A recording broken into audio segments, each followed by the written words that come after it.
Salut à tous, j'espère que vous allez bien. Bienvenue sur After Fight. On se retrouve aujourd'hui pour un nouveau podcast. J'ai avec moi Yanis Gemouri. Yanis, comment ça va? Ah bah ça va, nickel. Merci à toi Kevin pour ton invitation. J'espère que toi aussi tu vas bien. Eh ben écoute, ça va très très bien et c'est un plaisir de t'avoir sur mon podcast depuis le temps que je cherchais à te joindre. Donc voilà, la connexion s'est faite. En plus, tu nous viens d'une magnifique victoire au Brave 72. On va y venir un peu plus loin. Mais pour les auditeurs qui ne te connaissent pas, j'aimerais que tu te présentes rapidement en quelques lignes, s'il te plaît. Ok, bah déjà bonjour à tous. Merci à toi Kev de m'inviter sur After Fight. Et ben moi c'est Yanis Gemouri. J'ai un palmarès de 12 victoires, une défaite en MMA.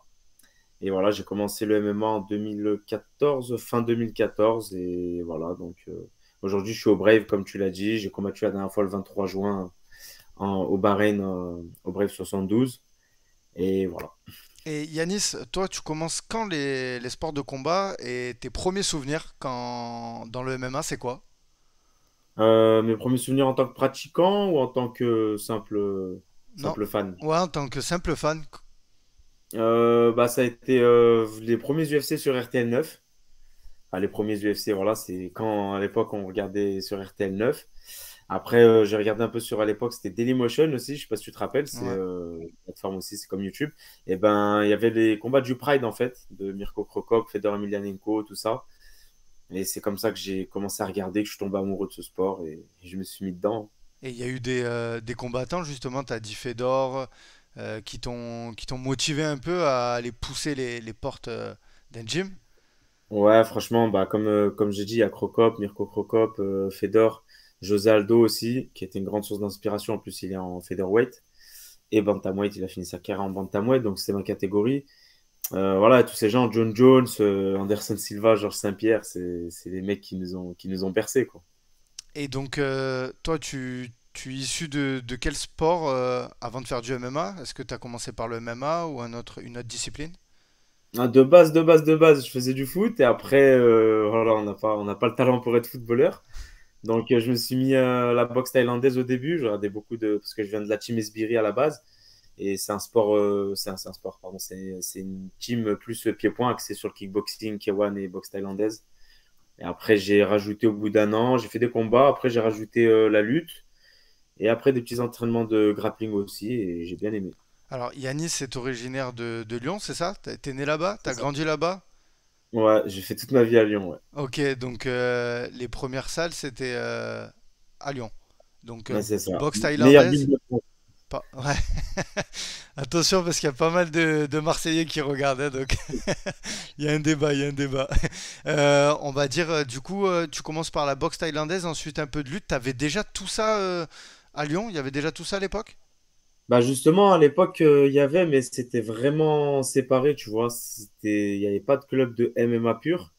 Donc, je faisais la lutte dans un club de lutte. Je faisais le grappling dans un club de grappling et la boxe dans un club de boxe. Et c'est vrai qu'à l'époque, c'était pas reconnu encore moins que maintenant, tu vois. Ne serait-ce qu'avoir des salles qui font des cours de MMA où on va tout faire. Il n'y en avait pas à Lyon. Et du coup, après, voilà, au fil des années, ça s'est structuré, etc. Et maintenant, ça y est, il y a vraiment des clubs de MMA où on peut pratiquer le MMA, tu vois. D'accord.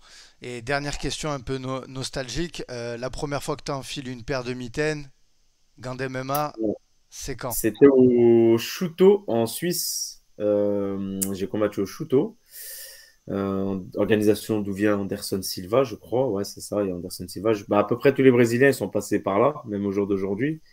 Et c'était en Suisse. Et voilà, j'avais gagné mon combat par arrêt de l'arbitre au deuxième round. Et après, bah, voilà, c'était mon premier souvenir avec des mitaines. Et là, tu nous parles de cette époque, c'était en quelle année? 2014. Et je crois la date, si je dis pas de bêtises, j'ai combattu. Est-ce que c'était le 31 octobre 2014? Non. Mais c'était octobre 2014, mon D'accord. premier combat. Mais ça, c'était pas en professionnel, t'as fait un parcours amateur avant? Et bah, c'était juste ce combat en amateur. Et après, ben, j'ai fait que directement en professionnel à partir du deuxième combat ou de la deuxième fois que j'ai mis des mitaines, c'était en professionnel. Ok, et t'as commencé du coup au 100% fight? Ouais. C'était cash du MMA ou à cette époque? Parce que je sais qu'il faisait un peu de pancrace aussi à l'époque. Bah, en fait, on faisait du pancrace. Ok. Non, par contre, c'était un ring. Et c'était un ring, et par contre, il faisait des événements en Belgique. Et là-bas, par contre, c'était en cage. Et c'était en MMA. Et toi, du coup, le premier combat face à Jordan Carrière en 2014, c'était en cage? Non, c'était en pancrace. Et c'était à Paris. Et c'était en pancrace. Et c'était en ring. Donc, c'était pas en cage. Il n'y avait pas de frappe au sol. C'était à Paris. Donc, D'accord. Donc ça, c'est tes débuts. J'ai pu voir que t'avais même affronté Amin Ayoub à l'époque. Aujourd'hui, à l'époque, c'est ça. vous êtes dans la même team et vous vous êtes affrontés. C'est ça. Ah, c'est drôle ça. C'est vraiment drôle.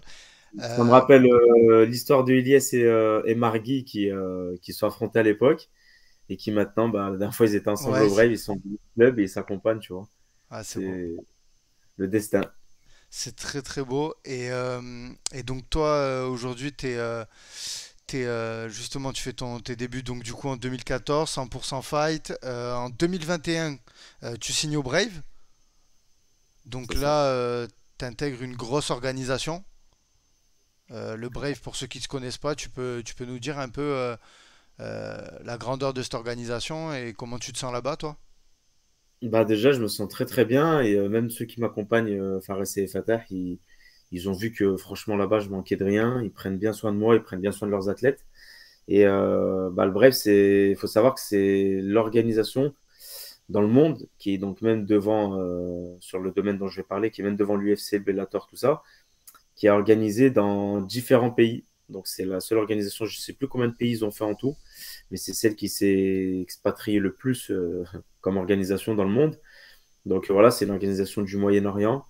Il y a énormément de combattants qui sont aujourd'hui à l'UFC, qui sont passés par le Brave, hein. En tête, j'ai Othman Azaitar, j'ai Mounir Laziz, Ramzat Chimaev. Il y a vraiment des combattants, Mokaev aussi. J'ai combattu avec lui sur un événement au Brave en Biélorussie, bah, qui sont aujourd'hui à l'UFC. Donc c'est Ouais. vraiment une organisation au tremplin pour l'UFC. Ah, puis médiatiquement aussi, c'est bien vendu. Exactement. Enfin, ils communiquent très très bien. Donc voilà, et en plus, bah, tu l'as dit, ils traitent très très bien leurs combattants. Moi, je voulais revenir avec toi aussi. Tu as été à l'UE Warrior, tu as combattu à Lyon aussi. C'est ça, j'ai fait à Lyon en tout 3 combats. C'est une fierté, ça, d'avoir pu combattre à Lyon. C'est magnifique, franchement, c'est une sensation. Bah, il y a ta famille, il y a tes amis, il y a tes collègues d'entraînement, tout le monde est là. Et ce qui est bien, c'est que t'as pas l'impression d'aller combattre parce que tu fais ton sac, tu pars de chez toi, tu vois, tu fais ton combat, tu rentres à la maison le soir même.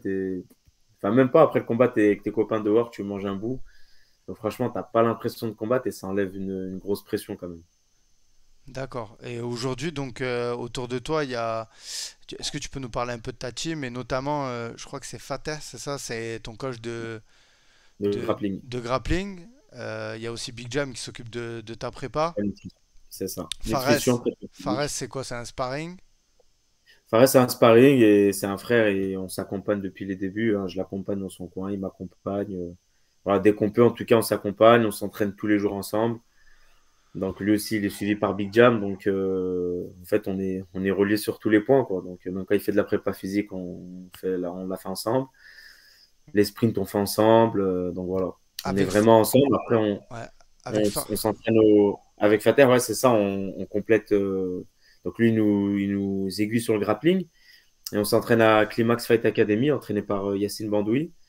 Et voilà, ça fait 1 an qu'on est là-bas maintenant et ça se passe très très bien. Et quand je vois justement euh, les stories, tout ça, on voit que vous êtes vraiment une bande de potes, vous êtes des frères, même j'ai envie de dire. Vous vous connaissez depuis longtemps en fait. Ouais, c'est ça. Bah, comme je disais avec Fares, on s'est connus, on avait 0 combat à notre actif en MMA. C'est-à-dire qu'il était à 0-0 sur Sherdog, j'étais à 0-0 sur Sherdog. Et on s'est vraiment lancé ensemble dans ce sport, quoi. Parce qu'avant, lui aussi, il faisait beaucoup de kicks et tout. Et après, on a pris notre tournure. Et j'imagine que ça doit inspirer, ça doit motiver de le voir justement aujourd'hui à l'UFC. Toi, j'imagine que t'as l'UFC dans le viseur. C'est ça. Bah, après, ouais, c'est ça. Lui, il me pousse pour aller à l'UFC. Et donc moi, ça me motive encore plus. Déjà que j'avais cette envie d'y aller, bah là, ça me motive encore plus. Et donc du coup, ouais, voilà, il est à l'UFC, ça se passe très très bien pour lui.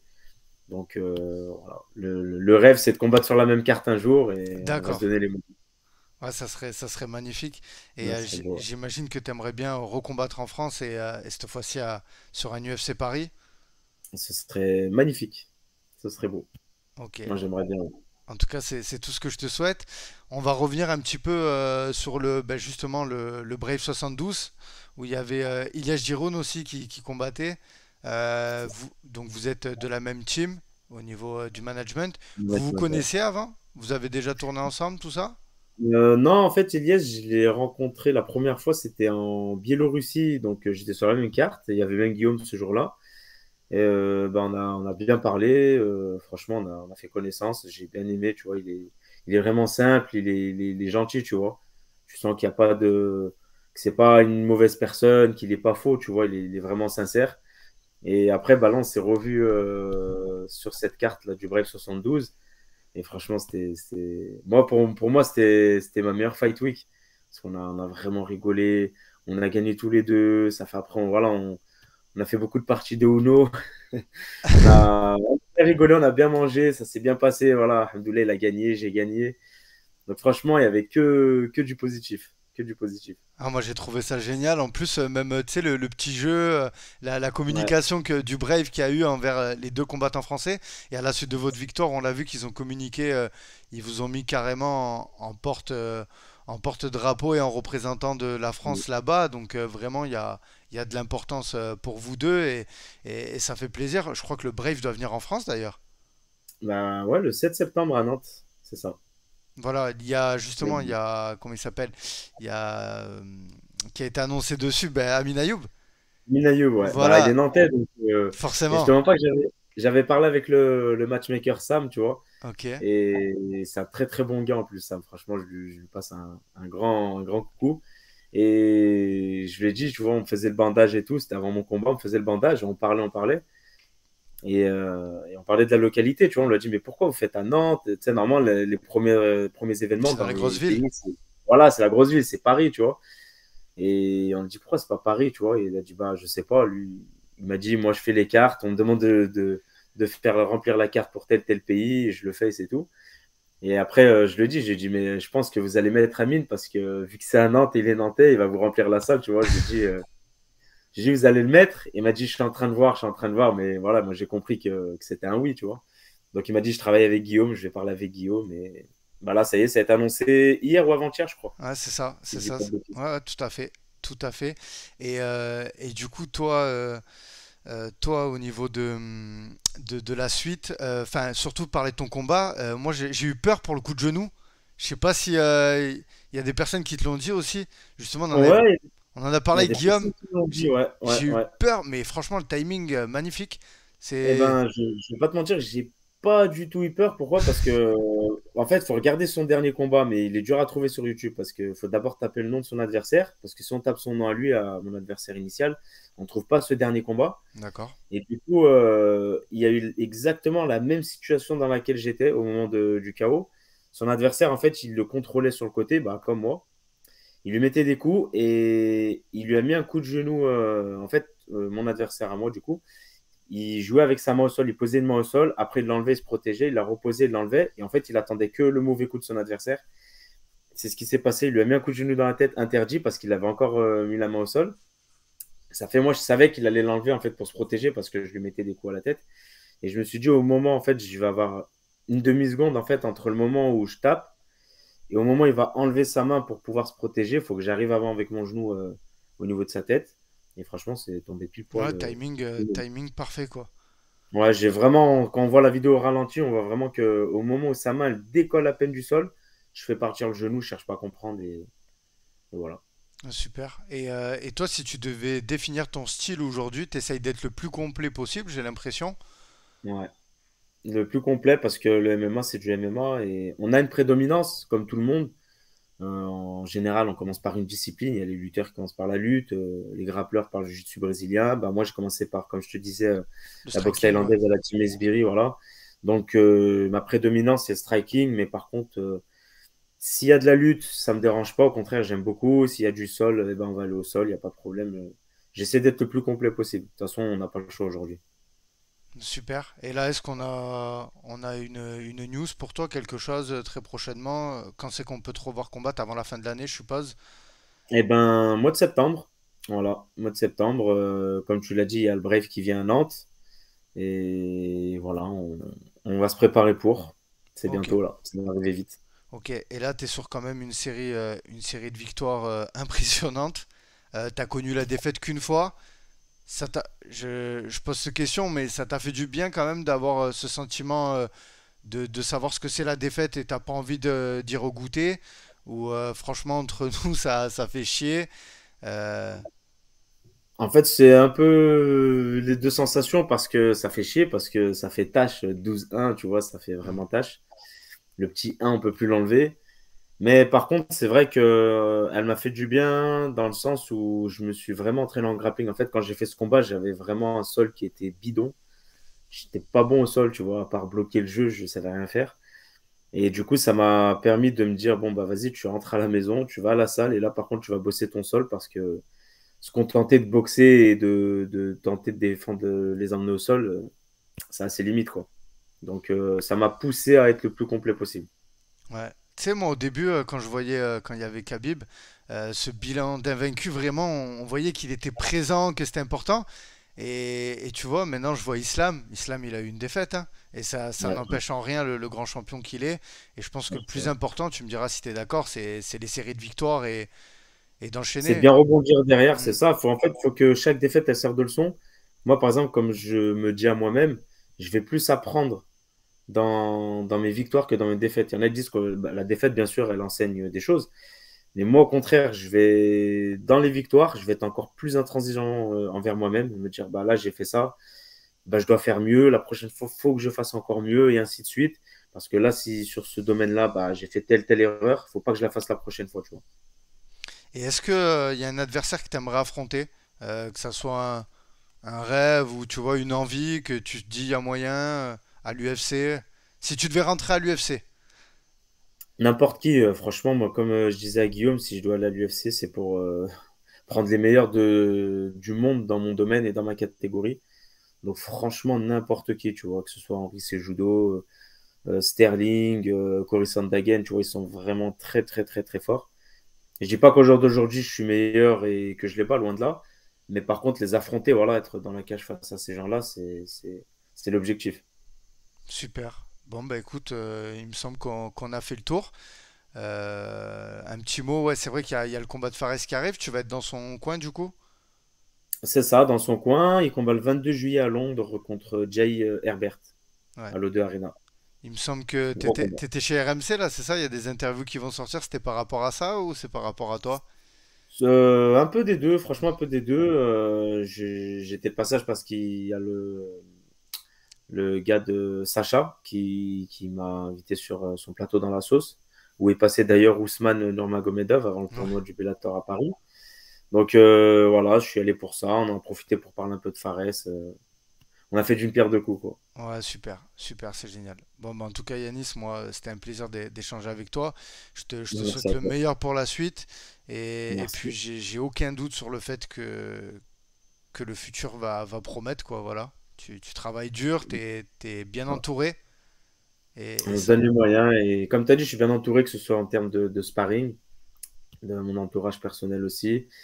Le management, donc Guillaume, donc franchement, qui me gère ma carrière magnifiquement bien, il n'y a rien à dire. Big Jam aussi, que ce soit les sponsors aussi, franchement, ouais, aujourd'hui, je vis pas mal. tu travailles à côté. Aujourd'hui, tu arrives à Non, vivre non, intégralement du MMA? j'en vis pas, mais je fais que ça. Je me donne les moyens pour pouvoir en vivre un jour. Super, bah en tout cas, c'est tout ce que je te souhaite. Yanis, comme se veut la tradition, chez After Fight, il y a le five, c'est un petit quiz de 5 questions. Est-ce que tu es prêt? Allez, allez, on s'y prête. Musculation ou cardio? Franchement, je pensais pas que cette question me serait aussi compliquée parce que j'aime les deux. Allez, on va dire musculation. Ouais, surtout que je crois qu'en ce moment, Big Jam, il vous fait faire du cardio, non? Ah ouais, Ouais, ouais, je ouais, vois c'est les ça. tours de piste là. Ah, ça pique, Tu- ça pique. Entraînement ou fight? Fight. Si tu pouvais affronter Sterling ou Senomale, Sterling. striking ou lutte, Striking. et ton repas préféré hors diète quand il n'y a pas de quand il n'y a pas de régime, de combat Repas annoncé. préféré, moi je suis un gros sac, hein. Euh, C'était Allez, je dirais c'était une adresse. ouais, un Allez. bon big challenge de Fatah au Chicken Eden, ça s'appelle. Chicken Eden. Un bon menu big challenge là. Ah, ça donne envie. Rien que de là, à l'heure qu'il est, ça donne envie. Vous avez Bah, c'est un peu brioché avec dedans, il y a de l'œuf, il y a du steak, il y a du tenders, il peut mettre du bacon, il y a. Laisse tomber. Ah, Laisse tomber. super, super. Bah écoute, sur ces mots, je vais te laisser le mot de la fin pour clôturer le podcast. C'était un plaisir. Donc voilà, de toute façon, il y aura tous tes réseaux en description. N'hésitez pas à aller suivre Yanis, à lui donner de la force. Voilà, c'est un combattant qui n'a pas fini de faire parler de lui. Là, actuellement, c'est au Brave, mais voilà, restez à l'affût. Bientôt, il va y avoir de grosses nouvelles. Et puis voilà, compte sur moi pour te donner de la force. Et puis ce sera avec plaisir aussi que Merci. tu viennes dans le Journal du Fight, le podcast que je fais Eh avec ben, Guillaume, après ton prochain combat ou après ta signature dans une big orga. on l'espère. Bah, c'est avec grand plaisir que je viendrai vous embêter pendant le JDF, il n'y a pas de problème. Merci Anis, à très bientôt. Merci à toi, Kevin. Merci beaucoup.